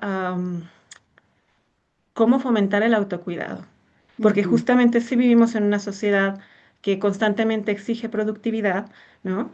Y que dentro de la productividad, pues también implica una autoexigencia y donde a veces parece ser que el autocuidado, pues es mal visto. Ujú. Entonces, Ujú. uf, pienso que requiere muchos recursos psicológicos para poder gestionar y llegar a un autocuidado y poderlo transmitir. Pero bueno, nada, agradezco la exposición. Pues la gran ventaja es que recordemos que Roma no cayó en un día. Entonces, es paulatino y si nos lo proponemos, yo creo que algo podremos lograr también en colectivo, Monse. O sea, si nos lo pensamos como algo individual, solo que es mi responsabilidad, híjole, pues es una tarea gigantesca, pero no estamos solos, no estamos solas. Entonces hay que construir esa comunidad de apoyo, porque no lo sabemos todo, ni lo vamos a poder resolver todo, pero en colectivo podemos apoyarnos mucho. Gracias, doctora. Gracias, Monse. Lucy, por favor, adelante. Hola, buenas tardes a todos y todas. Desde la parte, bueno, me encantó la intervención de la doctora Lourdes, porque precisamente es un tema que es muy pertinente para el ámbito social, pero específicamente en las aulas. Yo también soy docente a nivel universitario y yo lo he notado mucho, por ejemplo, con los alumnos que están en el área de la salud. Mm, de pronto las preguntas como en este contexto, los alumnos tienden a mucho a romantizar la parte de la explotación Y es algo que a mí me mueve mucho porque yo trabajo con chicos de enfermería, que desde que están en los primeros semestres se les nota incluso el agotamiento mental, pero altísimo, ¿no? Y se acercan contigo como una manera de tratar de identificar qué es lo que necesitan, porque yo dentro de las estrategias sí considero que la identificación de las necesidades en términos socioemocionales creo que es fundamental para que se pueda trabajar algo, ¿no? Porque incluso ellos, dentro de esta normalización o romantización de la explotación, se sienten mal de sentirse agobiados, agotados, extenuados por tantas cargas, porque aparte, desde la docencia, desde la parte profesional de colegas, de los que los están formando, les dicen es parte de su trabajo y eso va a ser toda la vida, ¿no?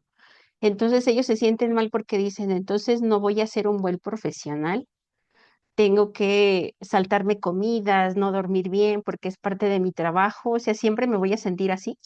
Y cuando ellos consideran que es algo negativo, o sea, hablando de emociones desadaptativas, cuando lo denotan como algo negativo, se sienten sobrepasados e incluso se autocastigan, ¿no? Entonces, considero que es un tema muy amplio desde el ámbito educativo y sobre todo el área de la salud que nosotros somos parte de. Creo que si no generamos la identificación de nuestras propias necesidades, creo que es difícil que identifiquen las necesidades del otro. Yo les digo a ellos, imagínense ya en el campo laboral, si no identifican el que necesitan y trabajan sobre su autocuidado, no entiendo cómo podrían concebir desde la teoría del cuidado hacia el paciente, cómo podrías tú establecer estrategias de trabajo efectivo. Entonces, considero que es un trabajo, valga la redundancia, es demasiado comprometedor y considero que los que trabajamos desde la salud mental, yo soy psicóloga educativa, comprendo desde la psicología, pero también desde el aprendizaje como todas esas características y considero que tenemos muchísimo que trabajar, ¿no? Y le agradezco mucho y agradezco mucho este espacio. A mí se me hizo muy bueno el tema junto con el de la doctora Gina y algo que retomo un poquito lo de la ponencia de la doctora, esto de hacer hincapié en que a veces incomoda el hablar del cuidado y de la necesidad, eso es algo que nos mueve porque en realidad estamos muy acostumbrados a decir, no es que tengo que poner como adelante de mis necesidades las necesidades del otro, ¿no? Entonces es parte de un entramado sociocultural ya muy arraigado en nuestra población. Muchas gracias. Gracias por tu comentario, Lucy, muy importante. Muchas gracias, maestra Lucy. Le damos la palabra a la maestra Yolanda, por favor. Hola, un gusto poderles saludar. Realmente a mí me encanta el tema del autocuidado y cómo cuidarnos entre todas y todos y todes. Creo que es fundamental. También comparto la idea con mis dos compañeras Lucy y Monse sobre cómo se romantiza esta autoexplotación entre los estudiantes, ¿no? Y también que se autocastigan, pero les castiga el sistema, ¿no? En lo particular, yo trabajo en dos universidades y en una la modalidad es como súper compleja porque dependiendo de su promedio es el horario que pueden acceder. Entonces, si tienen un promedio muy alto, pues en la subasta son los primeros en agarrar el horario más factible. Pero ¿qué pasa con las y los estudiantes que trabajan y que muy probablemente su promedio es más bajo? Pues no tienen este acceso, ¿no? Entonces constantemente vemos como una competencia. En lo particular, yo siempre trato de llevar como mis clases y este cuidado y a veces se sacan como de onda los estudiantes porque la primera pregunta que les hago el primer día es ¿cómo les gustaría sentirse en mi clase? ¿Y cómo les gustaría que yo me sienta en la clase? Porque si vamos a cuidarnos entre todas y todos. Y también junto con mis colegas docentes, que la mayoría compartimos las mismas materias, pues hay que reunirnos para hacer la planeación, porque si no nos va a llevar años hacerlo, o podemos juntar tu grupo y mi grupo y ver qué experto llevarles, ¿no? O sea, darles espacios de calidad pero también en conjunto. Y creo que eso hace la diferencia en todo el proceso educativo. Entonces estoy muy feliz con las dos ponencias que hoy nos regalaron y muchas gracias. Importante lo que comentas, ¿no? El identificar, el punto de partida tendría que ser ese, el darnos cuenta cómo nos estamos cuidando o cómo no nos estamos cuidando, ¿sí? ¿Qué estamos haciendo? Y ya después vamos a ver, pues, qué parte también compete a las instituciones, por ejemplo, ese tipo de prácticas y que seguramente en todas las instituciones tenemos algo que no favorece para nada el cuidado. Entonces, habría que señalarlo y ver qué opciones tenemos para gestionarlo, ¿no? Cuando es posible, que no siempre es posible, pero también buscar con los estudiantes las formas, también en esa co-construcción de conocimientos, qué formas podrían ser accesibles para el cuidado. Muy bien. ¿Alguien más? Sí, tenemos apuntada de vuelta la maestra Monse, adelante. Sí, un comentario adicional. El comentario adicional es que justo escuchando esta parte recordé que hace algunos años la Organización Mundial de la Salud, una iniciativa por parte de la OMS, señalaba o hizo unas evaluaciones en algunas universidades del país y a nivel internacional. Y dentro de los resultados que la OMS arrojó de estas evaluaciones en temas de salud mental, señalaba que los estudiantes ingresan en el primer semestre con recursos, con calidad de sueño, duermen de 7 a 8 horas, realizan ejercicio, comen sanamente, etcétera. Pero conforme vamos avanzando en los semestres, ¿no? En diversas carreras, o sea, no era nada más una carrera en particular, al menos del informe que daba, pues vamos viendo cómo va decayendo, ¿sí? Ujú, Y exponencialmente incluso estas conductas de hacer ejercicio, de comer, de incluso las horas de sueño se iban hasta 4 horas de sueño. Eh, bueno, nada, creo que es algo que suma a la evidencia de la problemática, ¿no? De que dejamos de atender también otras necesidades básicas.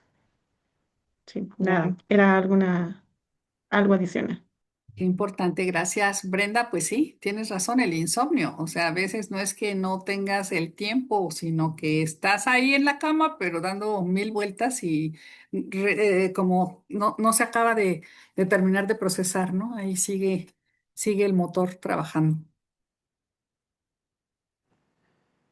Quisiera anotarme, antes de ceder la palabra a alguien más o ya dar por cerradas las intervenciones, justo algo que decía hace un momento la maestra Lucy, creo que es fundamental para comprender cómo las violencias vienen institucionalizadas desde el currículum y cómo esta práctica perversa de hacer una prelación, ¿no? Para escoger materias, para meter horarios, cómo hay una prelación para aplicar por becas y apoyos Ujú, institucionales de todo tipo, o sea, prácticas institucionalizadas de exclusión, o sea, las mismas instituciones generan estos mecanismos que generan malestar, que generan descontento, que generan desempoderamiento, que generan, potencialmente pueden generar resistencias, pero en general con el actual estado de las cosas, pues la capacidad de entramarse, ¿no? O de generar una organización y movilización colectiva son cada vez menores, precisamente por el funcionamiento tan aceitado de estos mecanismos de exclusión, ¿no? Y retomo el ejemplo que daba la maestra para tejerlo con algo que usted decía, doctora. La ciudadanía debe incorporarse desde el currículo. O sea, no podemos seguir diseñando planes y programas de estudio que sigan pensando en el resultado, que es una de las cosas que hemos estado diciendo a lo largo de este día, ujú, o que sigan pensando en los procesos. ujú. Currículas basadas en las personas Así es. y que sean procesos participativos, Ujú, no, bottom up, de abajo hacia arriba, los que potencien la toma de decisiones curriculares, los que potencien la creación de estos espacios de vida y de realización para que todos y todas las integrantes de una comunidad educativa encuentren esos puntos de convergencia. Y justo quisiera compartirles una experiencia muy chiquitita, muy rápida, que el doctor Cristian justamente nos está acompañando en ella. Actualmente acá en el instituto estamos llevando a cabo un proceso de reforma curricular muy amplio, muy ambicioso, y uno de los retos a los que nos enfrentamos es cómo integramos la voz, las expectativas y las necesidades de nuestros estudiantes en este planteamiento para garantizar que el programa nuevo que vaya a surgir de este proceso no siga reproduciendo estos patrones de reproducción. Una de las primeras cosas que empezamos a decidir fue generar espacios curriculares donde se discuta sobre las grandes coyunturas que como profesionistas de la educación tenemos y sobre temas de género, interseccionalidad, inclusión, estas cosas como muy transversales que permiten precisamente, creemos, esa es la hipótesis que queremos como probar a partir de ello, pueden generar esos espacios de diálogo y de transformación colectiva, como un primer momento en el cual luego tiene que ampliarse obviamente para incorporar esas voces que existen, que ahí están, pero que usualmente las instituciones no rescatan, no escuchan, porque el currículo se hace desde un gabinete, se hace desde una oficina, y muchas veces no Ujú. es la oficina de la carrera, es la coordinación general académica, la vicerrectoría, en una oficina alejadísima de muchachos y muchachas que esperan 2 o 3 horas el camión, Ujú. de muchachos y muchachas que no pueden programar clases a cierta hora porque ya no le alcanzan, porque ya no les ajusta, porque andan sin comer, porque un montón de cosas que las universidades no están acopiando, pero tampoco la educación básica. Entonces Ujú. creo que este llamado, doctora, y con esto termino, es fundamental para que en nuestros espacios de práctica, así sea nuestra aula, nuestra planeación de Exacto. aula, parta de comprender e incorporar, pero no a la manera de extractivismo, no lo agarro y lo aprovecho, sino a la manera de co-construir Ujú. justamente estos espacios docentes, estos espacios de práctica donde nos constituyamos como un colectivo que aprende y avanza junto.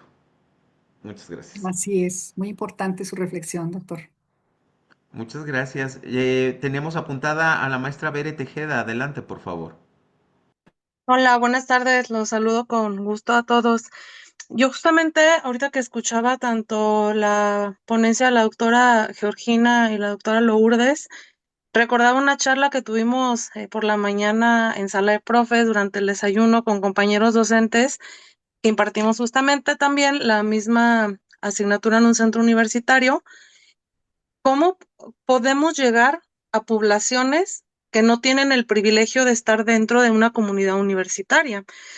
Por ejemplo, para cubrir estas necesidades básicas, quien tiene que trabajar en dos espacios distintos, que necesita trasladarse, que estas horas de sueño, que muchos nosotros a lo mejor tenemos el privilegio de tener 6 o 7 horas, ya no digo 8 porque creo que es un sueño guajiro desde mi experiencia, pero estas personas que se trasladan, por ejemplo, que vivan en Tlajomulco, los que vivimos acá en Guadalajara, y que tenga que ir hasta Tonalá, que son bastantes horas de inversión en el traslado. Es decir, ¿cómo podemos ayudarles a que comprendan o puedan conocer o tengan un acercamiento con el autocuidado? Cuando estos son necesidades básicas que ellos necesitan cubrir el traslado, el trabajo, y no tienen esa, ese privilegio, vuelvo al término, de poder tener este conocimiento que nosotros sí lo tenemos. Es cómo podemos acercarnos a esas comunidades. Es como una reflexión, ¿no? Que me quedó la idea, que a lo mejor exponía la doctora Lourdes también a través de algún folleto, alguna infografía, microcursos, acercarte a la comunidad, pero justamente hablaba, ¿no? De la psicología de los ricos. Es bueno, tú tienes el privilegio de poder ir a un gimnasio, de dormir 6, 7 horas, yo no lo puedo pagar, yo no las puedo dormir. ¿Cómo podremos ayudarles a ellos de que vayan aprendiendo un poco de este autocuidado para que también ellos mismos vayan sintiendo esta necesidad de me estoy cuidando, necesito hacerlo? Gracias. Gracias, Bere, por tu reflexión. Me parece que volvemos al tema del diagnóstico.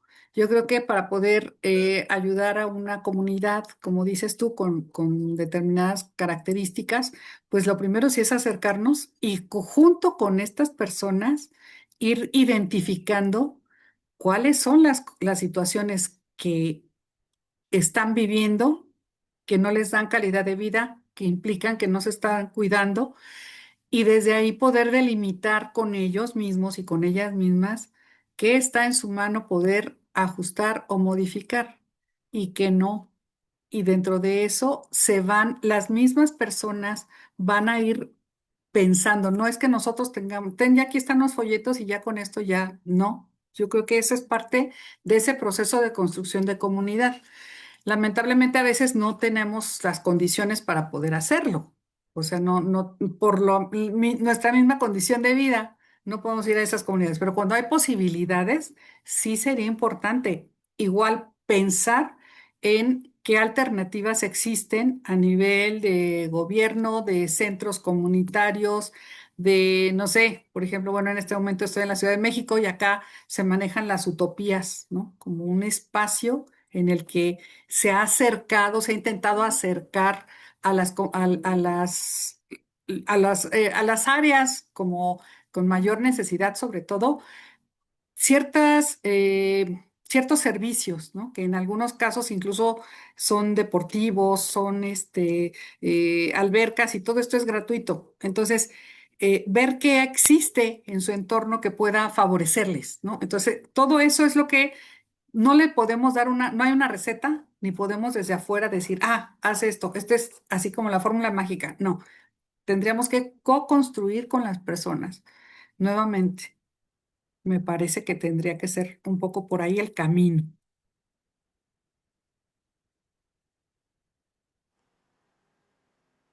¿Hay alguna otra intervención, algún otro comentario que quisieran hacer?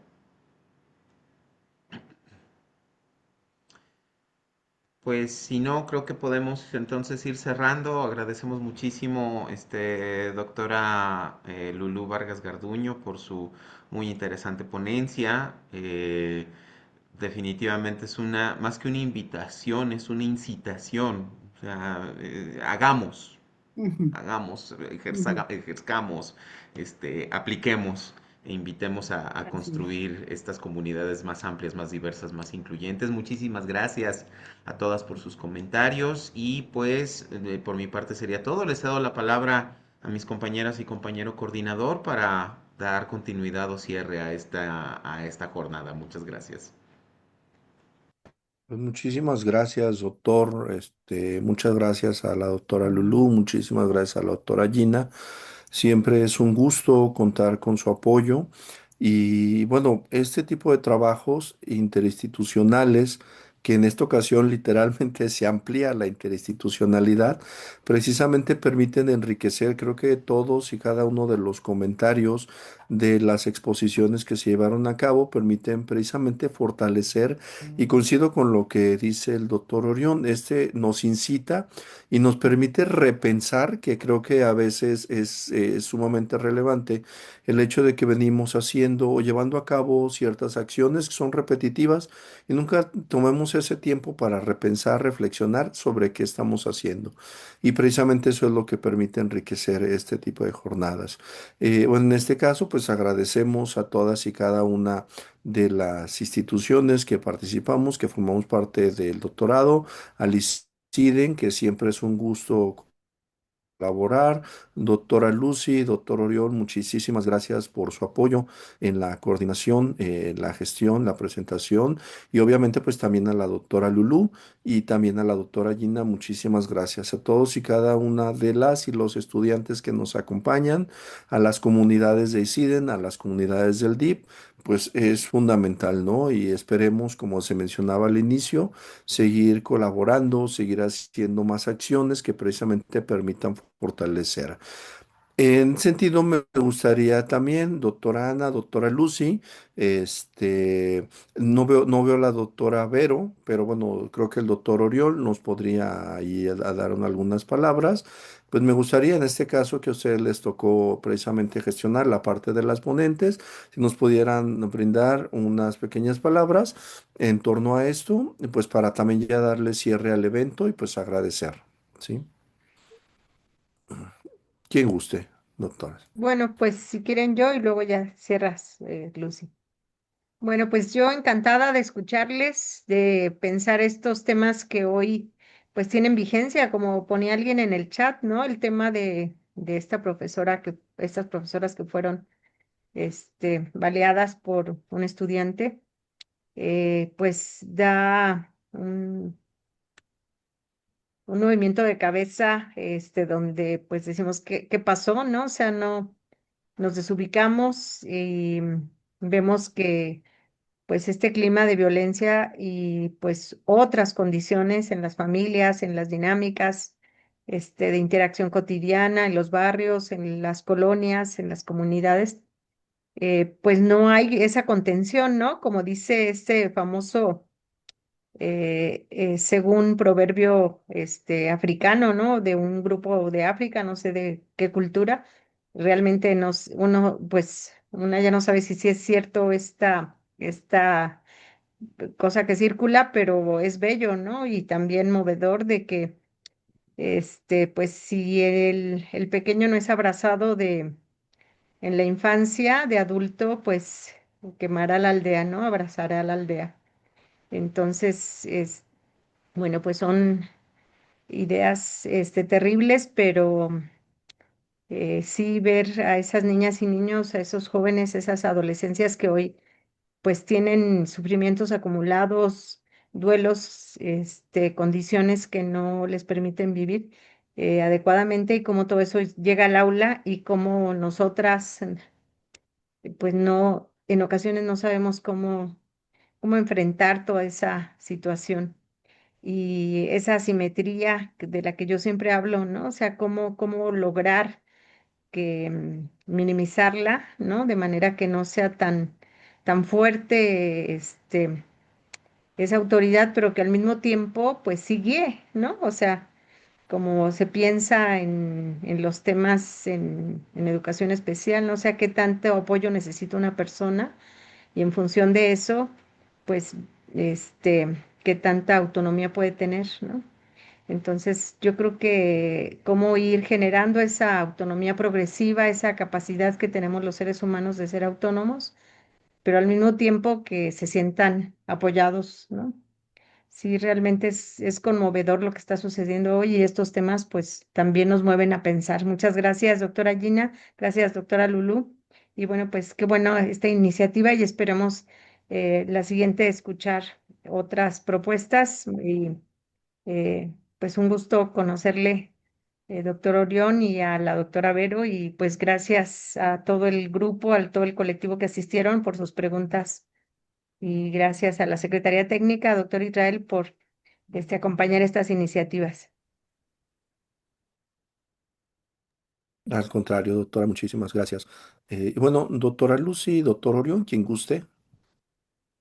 Sí, bueno, pues secundo a la doctora Ana María, muy acertados, como siempre, sus comentarios y me hizo reflexionar también en otro dicho, en otra frase conocida no conozco, no recuerdo el autor, que una sociedad se da a conocer de acuerdo a cómo cuida a sus infancias, ¿no?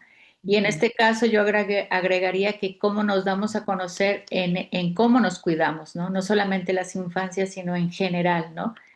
Tanto jóvenes, adultos, personas mayores, en mi caso, que es mi línea de investigación. Eh, y bueno, creo que tenemos mucho trabajo todavía por hacer y coincido que no podemos quedarnos solo en la reflexión, sino bajarlo a la acción, ¿no? Y que a veces esas acciones que pudieran verse como pequeñas resultan ser el inicio de grandes revoluciones, ¿no? Y pues igualmente me siento muy contenta de ser parte de este proyecto, de este seminario permanente y agradecida también por la respuesta y también saber que pues la conversación continúa y que vienen otros proyectos interesantes y la segunda, el seminario B, sí, es decir, la siguiente temporada. Muchas gracias. Muchísimas gracias, doctora Lucy, doctor Orión. Gracias, pues muy agradecido a nombre del Instituto Superior de Investigación y Docencia para el Magisterio de podernos vincular con el debate, la creación científica, pero sobre todo con esta clase de reflexiones más colectivas que tienen que ver con la vida íntima, la vida interna, pero al final es la vida pública, tanto de las instituciones como de programas formativos como este doctorado en psicología, como nuestras opciones de formación de posgrado. Nosotros ofrecemos maestría en ciencias de la educación y doctorado en investigación educativa. Estamos dirigidos precisamente, estamos más bien enmarcados en el ámbito de la formación docente. Entonces, pues como podrán imaginarse, estos temas, como creo que les compartí muy al principio, más que necesarios, son urgentes. O sea, esta es la clase de reflexión que tenemos que empezar a generar desde las aulas más tempranas, o sea, desde los primeros momentos en que los chicos, las chicas, las niñeces empiezan a tener este roce con esta llamada socialización secundaria que es la escuela. Eh, Porque hay otro dicho, este lo dicen mucho en Estados Unidos: It takes a village to raise a child. Hace falta un pueblo entero para criar a un niño o una niña. Y, pero el pueblo entero entra en la escuela.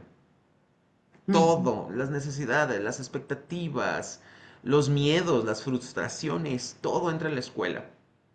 Y hay quien está diciendo ahorita, ¿no? Que este ataque de Incel que pasó en Lázaro Cárdenas es culpa de la escuela o de la falta de escuela o del exceso de escuela. Hay muchas hipótesis sobre las escuelas, pero justamente nos pone en el centro de la discusión y tenemos que estar preparadas y preparados, pero sobre todo generar esos espacios para el diálogo, la crítica y la construcción como mucho más amplia. Y estos espacios de compartir experiencias y de compartir saberes son fundamentales para ello. Entonces estamos muy agradecidos, agradecidas por la invitación, por ser parte de este diálogo tan enriquecedor. Nos llevamos tareas para el instituto. Gracias, doctora Gina, doctora Lourdes, por compartirnos la experiencia en el camino andado, y nos va a encantar seguir coincidiendo con ustedes y compartiendo también lo que se está haciendo en nuestras aulas precisamente para la construcción de comunidades más amplias, más incluyentes y que caminen hacia la construcción de justicia social con igualdad para todas y para todos.